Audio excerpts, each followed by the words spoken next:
आमदार रोहित पवार यांनी अजितदादांच्या विमान अपघाताविषयी पत्रकार परिषदेत एक खळबळजनक दावा केला आहे आणि यामुळे अनेक शिवसैनिकांच्या काळजाला कापरं भरलं आहे। अजितदादांसारखाच प्रकार उपमुख्यमंत्री एकनाथ शिंदे यांच्या बाबत घडणार होता का?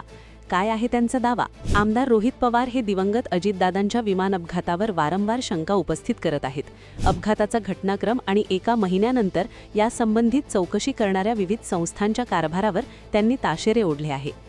कुणाच्या तरी दबावाखाली हा प्रकार घडल्याचा त्यांचा गंभीर आरोप आहे। दादांचा घातपात झाल्याचा त्यांचा संशय आहे। त्या दृष्टीने त्यांनी आज चौथी पत्रकार परिषद घेतली। तसेच आजच्या पत्रकार परिषदेतही त्यांनी अनेक दावे केले, त्यामुळे खळबळ उडाली आहे। तर अजितदादांसारखाच प्रकार उपमुख्यमंत्री एकनाथ शिंदे यांच्याबाबत घडणार होता असा दावा त्यांनी केल्याने शिवसैनिक आणि आमदारांच्या काळजाचा थरकाप उडाला आहे। व्हीएसआर कंपनीच्या कारभाराबाबत रोहित पवार यांनी घणाघाती टीका केली आहे। व्हीएसआर कंपनीने उपमुख्यमंत्री एकनाथ शिंदेंचा जीव धोक्यात आणल्याचा दावा रोहित पवार यांनी केला आहे। कोणतंही कुठेही जात असेल तर फ्लाईट प्लॅन द्यावा लागतो। आंतरराष्ट्रीय प्रवास असेल तर दुसऱ्या देशांची परवानगी घेतली जाते, पण नाही घेतली तर विमान पाडलं जाऊ शकतं। एकनाथ शिंदे दावोसला जात असतानाच असं काही झालं। इराणमधून त्यांचं विमान गेलं।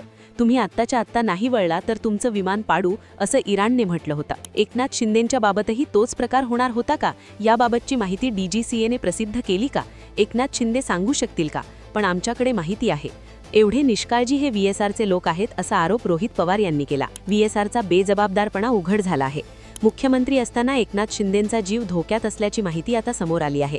एकनाथ शिंदे हे 2023 रोजी दावोस दौऱ्यावर जाताना इराण आणि इराककडून ओव्हरफ्लाईट परवानगी नसताना हवाई क्षेत्रात विमान टाकल्याची माहिती समोर आली आहे। दोन्ही देशांकडून फायटर प्लेनने शिंदेंचं विमान पाडू असा इशारा दिला होता। तेव्हा बहरीन ते झ्युरिक प्रवासाचा रूट बदलावा लागला होता। अशा अनेक चुका व्हीएसआरकडून झाल्याची माहिती समोर येत आहे। दरम्यान आज घेतलेल्या पत्रकार परिषदेत रोहित पवार यांनी एक मोठा खुलासा केला। व्हीएसआर कंपनीच्या विमानाचा मालक विजय सिंग यांचा रोहित पवार यांच्या एका माणसाला फोन आला होता। AIBने आम्हाला क्लिअरन्स दिलाय, माझी खालपासून वरपर्यंत ओळख आहे। अजूनही सरकारमधले लोक आमचे विमान वापरत आहेत आणि अजूनही विमानं उडत आहेत, असे संभाषण रोहित पवार यांनी सांगितले। विजय सिंगचे व्हॉट्सॲप रेकॉर्ड काढा, तो कोणाकोणाला भेटला तेही तपासा। महाराष्ट्र सदनामध्ये जाऊन तो कोणाला भेटला त्याची माहिती घ्या, अशी मागणी रोहित पवारांनी केली।